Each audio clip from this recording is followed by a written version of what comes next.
Radio Kantipur, radio राष्ट्रको।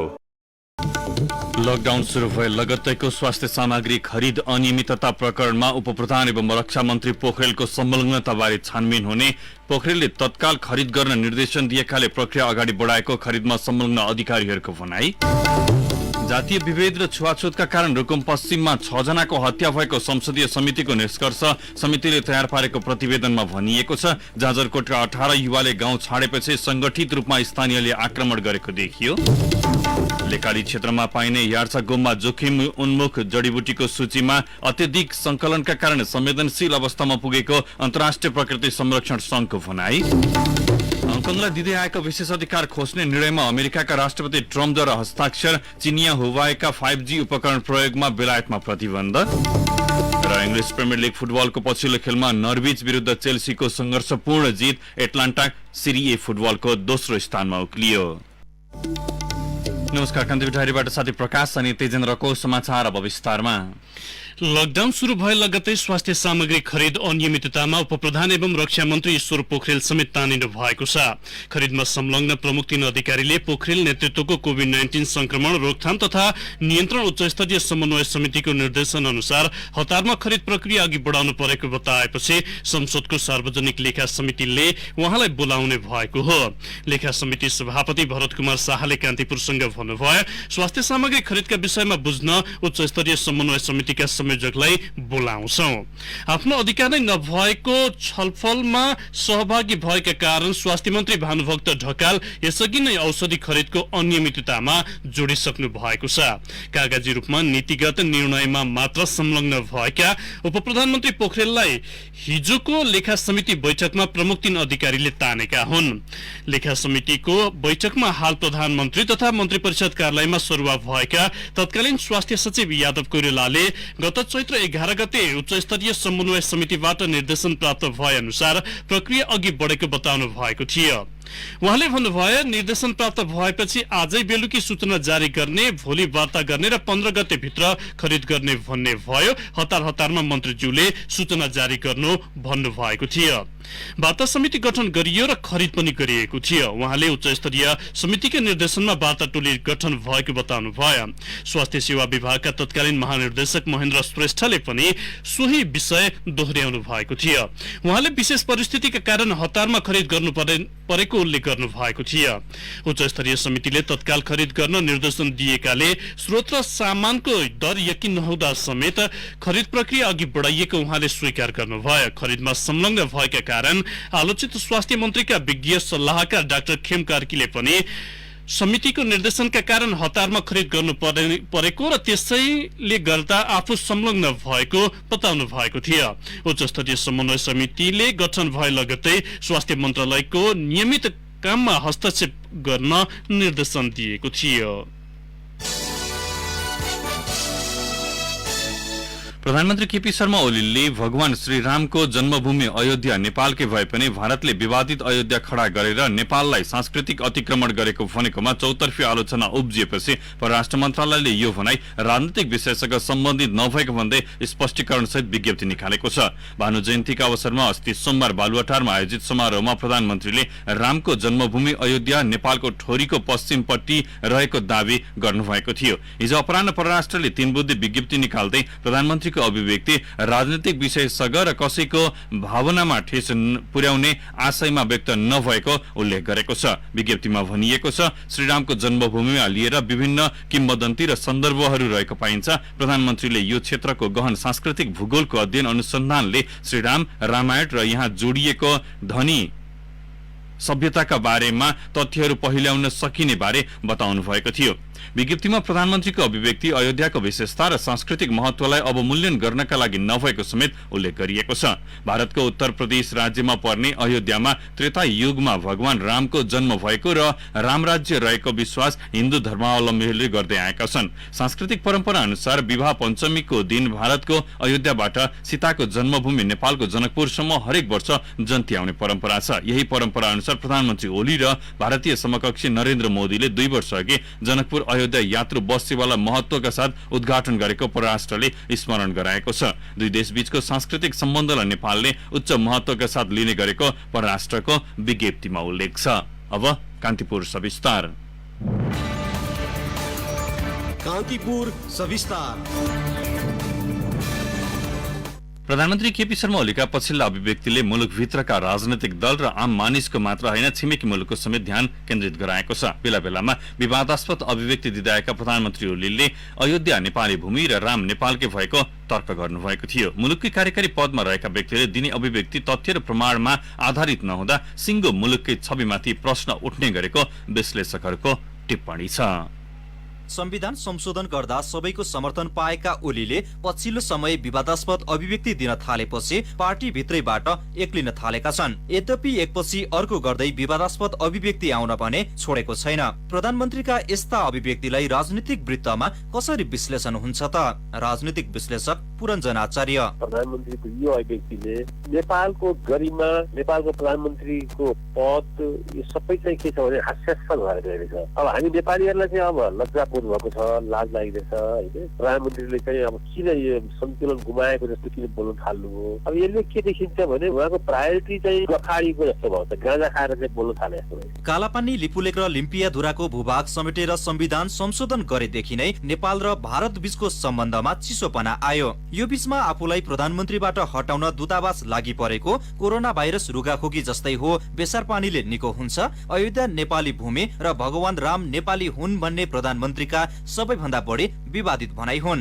भारतमा राम जन्मभूमि र अयोध्या मन्दिर निकै लामो र ठूलो राजनीतिक मुद्दा हो। यो विषयमा भारतमा बेला बेलामा ठूलठूला दंगा, राजनीतिक झडप नभएका पनि हैनन्। साँच्चै भन्ने हो भने भारतको अहिलेको सत्तारूढ पार्टी भाजपालाई यति शक्तिशाली बनाउने र सत्तामा ल्याउने प्रमुख मुद्दा नै राम जन्मभूमि र अयोध्या मन्दिरको विवाद हो। भारतीय समकक्षी नरेन्द्र मोदी जनकपुर आउँदा ओली आफै स्वागतमा जनकपुर पुगेका थिए। त्यहाँ ओली र मोदीले जनकपुर अयोध्या बस सेवाको संयुक्त उद्घाटन समेत गरेका थिए। नेकपाले लगाम लगाउन नसक्दा पछिल्लो समय ओलीमा स्वच्छन्दता बढेको विश्लेषक आचार्यको भनाइले पुष्टि गर्छ। प्रधानमन्त्रीको चाहिँ मुखमा लगाम चाहिँ टेप लाउने मान्छे चाहिँ कोही पनि भएन। यतिखेर उहाँ छाडा जस्तो आफूलाई चाहिँ प्रधानमन्त्री चाहिँ सम्झेर काम गर्नुपर्ने कुरा बिर्सेर जे पाए त्यही बोलेर भारतलाई गाली गर्दा म एकदमै भयङ्कर राष्ट्रवादी हुन्छु, नयाँ भीमसेन थापाको अवतार मै हुँ भन्ने जस्तो गरेर उहाँ निस्किनु भएको छ मैदानमा। नेकपाको स्थायी समिति बैठकको पृष्ठभूमिमा यही असार 14 गते बालुवाटारबाटै ओलीले आफ्नो सरकार हटाउन भारतीय दूतावास सक्रिय रहेको भन्ने विवादास्पद अभिव्यक्ति दिए। सामान्यतया कूटनीतिक मर्यादाको दृष्टिकोणले यस्तो अभिव्यक्ति दिइँदैन। दिइसकेपछि कि त राजदूतलाई फिर्ता पठाउन सक्नु पर्यो कि त देश निकाला नै। तर अहिलेसम्म सरकारले न त प्रधानमन्त्रीको भनाइको पुष्टि गर्न सकेको छ, न त आफ्नो अभिव्यक्तिको खण्डन नै। पछिल्ला अभिव्यक्तिले प्रधानमन्त्री कतै उत्तर कोरियाको बाटो हिँड्न लाग्नु भएको त होइन भन्ने प्रश्न उठ्न थालेको अर्का राजनीतिक विश्लेषक उद्धव प्याकुरेल बताउँछन्। फेरि एकखेर चाहिँ यदि भारत उत्तेजित भएर कमसे कम नेपालमाथि क्लिक गर्यो भने त्यसैको जगमा चाहिँ नर्थ कोरियाको जस्तो राष्ट्रवादको नाममा केही समय चलाउँछु कि भन्ने उसमा पुग्नु भयो कि जस्तो चाहिँ किन देखिन्छ भने जनताको काम गर्न भन्दा पनि आफू राष्ट्रवादको एउटा ढङ्गमा चाहिँ सत्तामा बसिनलाई मात्रै तयार हुनुहुन्छ जस्तो लाग्छ। जब सरकारको आलोचना हुन्छ त्यो बेला विषयान्तर गर्ने प्रधानमन्त्री ओलीको पुरानै बानी हो। यति बेला बाढी पहिरो र डुबान पीडितलाई राहत, कोरोना रोकथाम तथा नियन्त्रण सरकारको पहिलो प्राथमिकता हो। अयोध्या भूमिको विषयमा त विश्वविद्यालयका विद्यार्थीले अनुसन्धान गर्न सक्ने तर्क छ विश्लेषक खगेन्द्र प्रसाईको। यो तथ्य हो कि होइन भन्ने कुरा यता भयो। तथ्य हो भने पनि यो अहिले आवश्यक बेला हो कि होइन? अब देशमा बाढी छ, पहिरो छ, कोरोना छ, के छ, भारतसँगको हाम्रो सम्बन्ध चिसिएको छ। यो बेला सरकारको प्रधानमन्त्रीको प्राथमिकताको विषय हो कि होइन? यो फेरि हो युनिभर्सिटी भित्र स्कलरले डिबेट गर्ने कुरा होला। त्यही इतिहासका विद्यार्थीहरूले, इतिहासको अन्वेषणकर्ताले अथवा समाजशास्त्रको विद्यार्थीको खोजको विषय यो पक्कै हो। तर अहिलेको प्राथमिकता यो हो कि होइन हाम्रो राजकीय मामलामा यो चिज के असर छ भन्ने लाग्छ क्या मलाई। जनतामा हुने भावुकता र स्वैर कल्पनाको राजनीतिक दोहन गर्नुलाई राजनीति शास्त्रमा पपुलिजम भनिन्छ। कतै प्रधानमन्त्री ओलीले पनि देश र जनताका लागि भन्दा पनि पपुलिजमकै बाटो रोजेका त हैनन् भन्ने प्रश्न उठ्नु अस्वाभाविक मान्न सकिन्न। किनभने राजनीतिमा सके आफ्नो विचारमा अरूलाई मनाउनु, नसके भ्रमित तुल्याउनु भन्ने आह्वान निकै चल्तीमा छ। उखान टुक्का हालेर आफ्नो भाषणलाई रसयुक्त बनाउने प्रधानमन्त्री ओलीले यो आह्वानलाई व्यवहारमा उतार्नुलाई उदेक मान्नु पर्ने केही छैन। रेडियो कान्तिपुरका लागि बासु खड्का, काठमाडौँ। कान्तिपुर सविस्तार।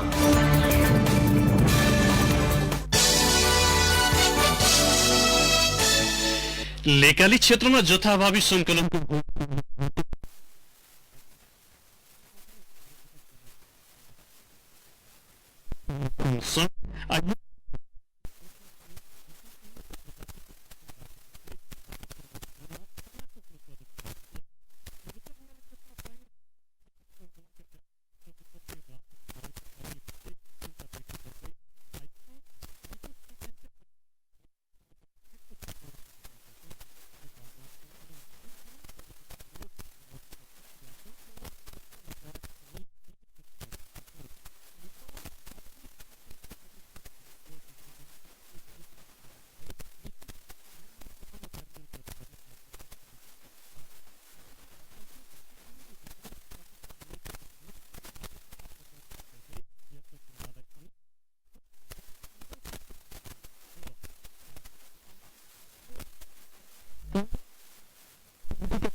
बाँकी प्रसंग रुकुम पश्चिममा जातीय विभेद र छुवाछुतका कारण 6 जनाको ज्यान जाने गरी घटना भएको संसदीय छानबिन समितिले निष्कर्ष निकालेको छ। समितिले घटना हुन नदिन स्थानीय प्रहरीले प्रभावकारी प्रयास नगरेको र गाउँलेले घेरा हालेर युवाको हत्या गरेको जनाएको छ। जाजरकोटको भेरी नगरपालिका 4 का नवराज विक, रुकुम पश्चिम चौरजहारी नगरपालिका 8 की प्रेमिका 17 वर्षीय सुषमा मल्ललाई भगाउन साथीहरू सहित गएका बेला गत जेठ 10 गते 6 युवाको हत्या भएको थियो। त्यसपछि प्रतिनिधि सभाले संसदीय विशेष समिति गठन गरी घटनाको छानबिन गरेको थियो। समितिका संयोजक देवेन्द्र पौडेलले हिजो सभामुख अग्निप्रसाद सापकोटालाई छानबिन प्रतिवेदन हस्तान्तरण गर्नुभएको हो। प्रतिवेदनमा जाजरकोटबाट केटीको घर गएका 18 जना केटा पक्ष युवालाई गाउँले मिलेर संगठित रूपमा आक्रमण गरेको र 6 जनालाई मारेको उल्लेख छ। घटना भएका बेला चौरजहारी 8 का वडा अध्यक्ष डम्बरबहादुर मल्ल उपस्थित भए पनि रोक्ने भूमिका निर्वाह नगरेको समितिको ठहर छ। समितिले तयार गरेको घटनाको भिडियो क्लिपमा केटी लिन गएका युवालाई अभिभावकले फर्काएको 45 मिनेटपछि वडाध्यक्ष मल्ल समेतको उपस्थितिमा गाउँले जम्मा भएर कुटपिट गरी भेरीमा फालेको उल्लेख गरिएको छ। लकडाउनको बेला ठूलो संख्यामा युवा एक गाउँबाट अर्कोमा जाँदा प्रहरीले व्यवस्था गरेको, झगडाको खबर पाएपछि पनि प्रहरी संवेदनशील नभएको र नवराजको सब फेला परेपछि मात्र स्थानीय प्रशासनले सक्रियता देखाएको प्रतिवेदनमा उल्लेख छ। छानबिन समितिका संयोजक पौडेलले भन्नुभयो, मृतकको शरीरमा गम्भीर चोट लागेको पाइएको छ। यसमा गाउँलेको असन्तुष्टि छ। प्रतिवादीका कारण व्यवसायी भक्तबहादुर मल्लका छोरा भूपेन्द्र स्वास्थ्य सेवा कार्यालय जाजरकोटमा चिकित्सक भएकाले पोस्टमार्टम रिपोर्ट माथि स्थानीयले शंका गरेको समितिले प्रतिवेदनमा उल्लेख गरेको छ। समितिले अनुसन्धान प्रक्रियामा त्रुटि देखाउनका साथै यसबाट मुद्दा कमजोर हुन सक्ने आशय व्यक्त गरेको छ।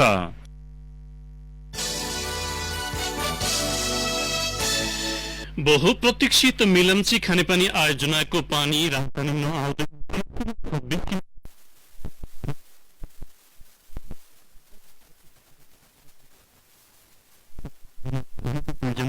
घाइते छ। हिलम्बु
रहेका थिए। कर्णाली प्रदेश सभाका एक सांसदमा पनि कोरोना संक्रमण पुष्टि भएको छ। सामाजिक विकास मन्त्रालयका अनुसार गत सोमबार साँझ ती सांसदमा कोरोना पुष्टि भएको हो। मन्त्रालयका स्वास्थ्य महाशाखा प्रमुख डाक्टर लक्ष्मी नारायण तिवारीले संक्रमित सांसदको सम्पर्कमा आएका अन्य सांसददेखि पत्रकारसम्मको परीक्षणका लागि स्वाब संकलन भइरहेको बताउनुभयो। संक्रमण पुष्टि भएपछि उहाँ स्वास्थ्यकर्मीको प्रत्यक्ष निगरानीमा सेल्फ आइसोलेसनमा बस्नु भएको छ। उहाँको स्वास्थ्य अवस्था सामान्य रहेको डाक्टर तिवारीले बताउनुभयो। यसैबीच जिल्ला प्रहरी कार्यालय सुर्खेतको हिरासतमा रहेका एक थुनुवामा पनि कोरोना भाइरस संक्रमण पुष्टि भएको छ। जबरजस्ती करणी आरोपमा पक्राउ परेका ती युवामा संक्रमण देखिएपछि हिरासत कक्ष सील गरिएको सुर्खेतका डीएसपी रामप्रसाद घरतीले बताउनुभयो। यता कान्ति बाल अस्पताल काठमाडौँमा उपचाररत 34 दिनका एक शिशुलाई कोरोना संक्रमण देखिएको छ। अस्पतालका निर्देशक कृष्ण पौडेलले यसको पुष्टि गर्नुभयो। उहाँले हिजो कान्तिवर्षको भन्नुभयो, पेटमा समस्याका कारण अपरेसन कुरिरहेको शिशु हो। संक्रमण देखिएपछि कोभिड-19 युनिफाइड कमान्ड बलम्बु अस्पतालमा सारिएको छ। यसअघि कान्तिमा संक्रमण देखिएका बालबालिकाको संख्या 5 पुगेको छ। नेपाल विज्ञान तथा प्रविधि प्रज्ञा प्रतिष्ठान नास्कले कोभिड-19 प्रयोगात्मक प्रविधि विकास सहित अन्य अनुसन्धानका लागि एकैपटक 2 करोड 32 लाख रुपियाँ अनुदान दिएको छ। कोभिड-19 प्रतिरोधात्मक प्रविधि विकासका लागि 20 र अन्य प्रविधि विकासका लागि 13 गरी 33 जनाको प्रस्ताव छनौट गर्दै नास्कले अनुदान रकम दिएको हो। नेपाल रेड क्रस सोसाइटीमा अनियमितता भएको भन्दै आधा दर्जन भन्दा बढी छानबिन समितिले औंल्याए पनि अनियमिततामा संलग्नलाई कारबाहीको दायरामा ल्याउन सकिएको छैन। पछिल्लो पटक समाज कल्याण परिषदले राष्ट्रिय योजना आयोगका सदस्य मीन बहादुर शाहीको संयोजकत्वमा गठित छानबिन समितिले पनि रेड क्रसमा अनियमितता भएको थप पुष्टि गरेको हो। यही प्रतिवेदनका आधारमा मन्त्री परिषदले रेड क्रसका पदाधिकारीलाई स्पष्टीकरण सोधेको छ। रेड क्रसबारे यसअघि नै छानबिन गरिसकेका समितिका पदाधिकारी भने सरकारले कारबाही गरेको जस्तो देखाएको बताउँछन्। समाज कल्याण परिषद जिल्ला प्रशासन कार्यालय काठमाडौँको यसअघिको अध्ययन समितिको प्रतिवेदनले रेड क्रसका पदाधिकारीले अनियमितता गरेको औंल्याएको थियो, तर रेड क्रसका पदाधिकारीलाई सरकारी संरक्षणका कारण कारबाही हुन सकेको छैन।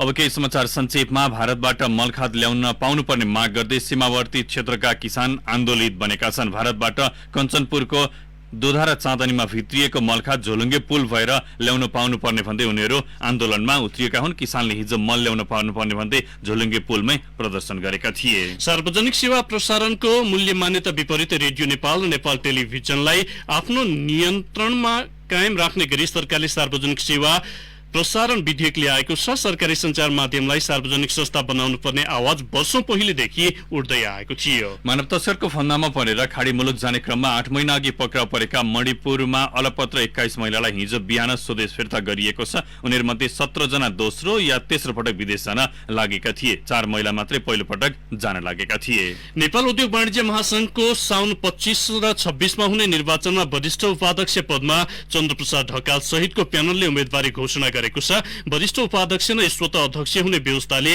यही पदलाई मुख्य मानी महासंघको निर्वाचन हुँदैछ। र बाढी पहिरोले हिजो पनि विभिन्न जिल्लामा थप क्षति गरेको छ। स्याङ्जामा पहिरोमा पुरिएर 3 जनाको मृत्यु भएको छ भने 1 जना बेपत्ता भएका छन्। बाढी पहिरोबाट स्थलमार्गको सम्पर्क टुटेकाले म्याग्दीको धौलागिरी र मालिका गाउँपालिकामा सञ्चार सम्पर्क पनि विच्छेद भएको छ। कान्तिपुर डायरीमा फेरि पनि ब्रेकको पालो। कान्तिपुर डायरीमा अब आर्थिक प्रसंग। उद्योगीले बिक्री गर्दै आएको सिमेन्ट, स्टिल, खाना पकाउने ग्यास, तेल, बिस्कुट लगायत वस्तुमा व्यापक खेलवाड भएको पाइएको छ। गुणस्तर तथा नाप्तोल विभागले 1 वर्षको अवधिमा गरेको नमूना परीक्षणका क्रममा सिमेन्ट उद्योगले पीपीसी सिमेन्टलाई ओपीसी सिमेन्ट भनेर बिक्री गरेको अनि ओपीसी र पीपीसी सिमेन्टमा मिसावट गरी उपभोक्तालाई बिक्री गरेको भेटिएको विभागले जनाएको छ। ग्यास उद्योगीहरूले पनि चरम लापरवाही गरेको पाइएको विभागका महानिर्देशक विश्वबाबु पुडा सैनीले बताउनुभयो। कतिपय उद्योगमा ग्यास सिलिन्डरको भल्भ लिकेज परीक्षणको सुविधा भए पनि हेलचेक्राइ गरेर बिक्री वितरण गरेको भेटिएको उहाँको भनाइ छ। उहाँले भन्नुभयो, विगतको तुलनामा केही सुधार गर्न खोजे पनि पटक पटक त्यही समस्या देखिएको छ। उद्योगीहरूले बढी लापरवाही गरेको देखिन्छ। परीक्षण नगरिएको खानेतेल, स्टिल र बिस्कुट पनि नेपाल गुणस्तर अनुसार नपाइएको विभागले जनाएको छ। आर्थिक वर्ष 2076-77 मा करिब 1000 नमूना परीक्षण गरिएको थियो। विभागका अनुसार अर्घखाँची सिमेन्ट प्रालीले उत्पादन गर्ने ओपीसी सिमेन्ट नेपाल गुणस्तर अनुरूप नभएको छ। सो उद्योगलाई असो 14 मा स्पष्टीकरण मागिएको थियो। साथै सम्बन्धित ब्याजको सम्पूर्ण सिमेन्ट फिर्ता गर्न तथा गुणस्तर यकिन गरी मात्र बिक्री वितरण गर्न पठाइएको छ। विशेष अदालतले 10 रुपियाँको पोलिमर नोट छपाईमा भ्रष्टाचार गरेको अभियोग लागेका पूर्व गभर्नर तिलक रावल सहित 3 जनालाई सफाई दिएको छ। अध्यक्ष शिवराज अधिकारी र सदस्यहरू बालेन्द्र रूपाखेती र शान्ति सिंह थापाको इजलासले प्रमाणको अभाव भन्ने आधारमा उनीहरूलाई सफाई दिएको हो। अख्तियार दुरुपयोग अनुसन्धान आयोगले रावल, राष्ट्र बैंकका तत्कालीन नोट विभाग प्रमुख उपेन्द्र केसरी पौड्याल र मे फ्लाइवर लिमिटेडका नेपाल एजेन्ट हिमालय बहादुर पाण्डे विरुद्ध 2075 पुस 5 मा 91,09,889 रुपियाँ बिगो माग दावी गरी भ्रष्टाचार मुद्दा दायर गरेको थियो। अख्तियारले रावल र पौडेलमाथि थप सजायको माग दावी गरेको थियो। पारस्परिक कानूनी सहायताका आधारमा अस्ट्रेलियाबाट महत्वपूर्ण प्रमाण जुटाई विशेष अदालतमा दायर मुद्दा प्रमाणकै अभावका कारण असफल बनेको हो। नेपाल राष्ट्र बैंकले अस्ट्रेलियामा 10 रुपियाँका 5 करोड थान पोलिमर नोट छापेको थियो।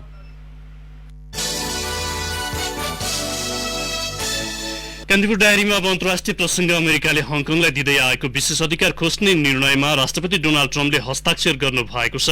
अब हङकङलाई अमेरिकाले चीनको मुख्य भूमि सरहको व्यवहार गर्ने ट्रम्पले बताउनु भएको छ। ट्रम्पले हङकङमा सुरक्षा सम्बन्धी नयाँ व्यवस्था ल्याउन मद्दत गर्ने केही चिनिया अधिकारी माथिको प्रतिबन्धको निर्णयमा समेत स्वीकृति प्रदान गर्नु भएको छ। चीनको भूभाग भए पनि हङकङले अमेरिकासँगको यात्रा, व्यवसाय लगायतमा विशेष अधिकार उपभोग गर्दै आउनु भएको थियो। अमेरिकाले बेलायतको पूर्व उपनिवेश रहेको क्षेत्रहरूलाई समान विशेष अधिकार प्रदान गर्दै आएको थियो। सोही विशेष अधिकारकै कारण हङकङले आर्थिक समृद्धि हासिल गर्न सफल भएको अमेरिकाले दावी गर्दै आएको छ। बेलायत पनि हङकङवासीलाई आफ्नो मुलुक आउन चाहे नागरिकता दिने भन्दै बेइजिङ विरुद्ध उभिएको छ। बेलायतका मोबाइल फोन सेवा प्रदायकलाई चिनिया हुवाएका 5G उपकरण प्रयोगमा प्रतिबन्ध लगाइएको छ। मोबाइल सेवा प्रदायकले आफ्नो प्रणालीमा प्रयोग भइरहेका सबै चिनिया उत्पादन 2027 सम्ममा हटाइसक्नुपर्नेछ। नयाँ चिनिया सामान खरिद सन् 2020 को डिसेम्बरबाट लागू हुनेछ। अमेरिकाले जस्तै बेलायतले पनि चिनिया सामग्रीका कारण राष्ट्रिय सुरक्षामाथि खतरा रहेको निष्कर्ष निकालेको छ। चिनिया सामग्री प्रतिबन्धसँगै बेलायतमा 5G सेवा सञ्चालन अब 1 वर्षले पछि धकेलिएको छ।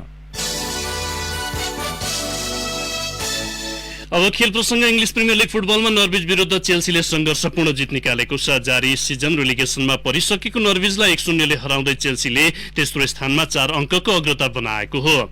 पहिलो हाफको अन्तिम मिनेटमा ओलिभर जिराउडले गरेको गोल चेल्सीको जितमा निर्णायक बनेको थियो। यो जितसँगै चेल्सी च्याम्पियन्स लीग नजिक पुगेको छ। खेलमा अधिकांश समय नर्विचलाई दबावमा राखेको चेल्सीका थप अवसर भने खेर गएका थिए। 36 खेलबाट चेल्सीको 63 अङ्क भएको छ। नर्विच 21 अङ्कमा तालिकाको पुछारमा छ। प्रिमियर लीगमा आज 36औं चरणका थप 4 खेल हुँदैछन्। आज बर्नली र वुल्भरह्याम्पटन, म्यानचेस्टर सिटी र बर्नमाउथ, न्यूकासल युनाइटेड र टटनह्याम तथा लिभरपुल र आर्सेनल प्रतिस्पर्धामा उत्रनेछन्। एटलान्टा इटालियन सिरी ए फुटबलको दोस्रो स्थानमा उक्लिएको छ। 33औं चरणको खेलमा गैराती ब्रेसियालाई 6-2 को फराकिलो अन्तरले हराउँदै एटलान्टा दोस्रो स्थानमा उक्लिएको। उसको जितमा मारियो पसालिकले ह्याट्रिक गरेका थिए। 33 खेलबाट 70 अङ्क जोडेको एटलान्टा शीर्ष स्थानको युभेन्टस भन्दा 6 अङ्कले पछि छ। ब्रेसिया 21 अङ्कमा तालिकाको 19औं स्थानमा छ। सिरी फुटबलमा आज विभिन्न 7वटा खेल हुँदैछन्। आज युभेन्टसले सासुओलो, लाजियोले युडिनेस र रोमाले हेल्लास भेरोनासँग प्रतिस्पर्धा गर्नेछन्। यस्तै एसी मिलान र पार्मा, साम्पडोरिया र काग्लियारी तथा लिचे र फियोरेन्टिना आम्ने सामने हुनेछन्। अब मौसम सम्बन्धी जानकारी। मुलुकभर आंशिक बदली रहे केही स्थानमा हल्कादेखि मध्यम वर्षाको सम्भावना रहेको जल तथा मौसम पूर्वानुमान महाशाखाले जनाएको छ। केही दिनदेखि मौसममा देखिएको बदलाव भोलिदेखि क्रमिक सुधार हुने महाशाखाले जनाएको छ। मनसुन कमजोर भएकाले प्रदेश 5 र सुदूरपश्चिमका केही स्थानमा भारी वर्षा भए पनि अन्य प्रदेशमा छिटफुट वर्षा हुने मौसमविद गंगा नगरकोटीले जानकारी दिनुभयो। केही बेर अघि 21 डिग्री सेल्सियस मापन गरिएको काठमाडौँ उपत्यकाको अधिकतम तापक्रम आज 28 डिग्रीसम्म पुग्ने महाशाखाको अनुमान छ। सूर्योदय बिहान 5:17 भयो भने सूर्यास्त भरे साँझ 7:01 हुनेछ। हवस् त कान्तिपुर डायरी अहिले यही सकिन्छ। प्रकाश र तेजेन्द्र बिदा हुन्छौँ। नमस्कार।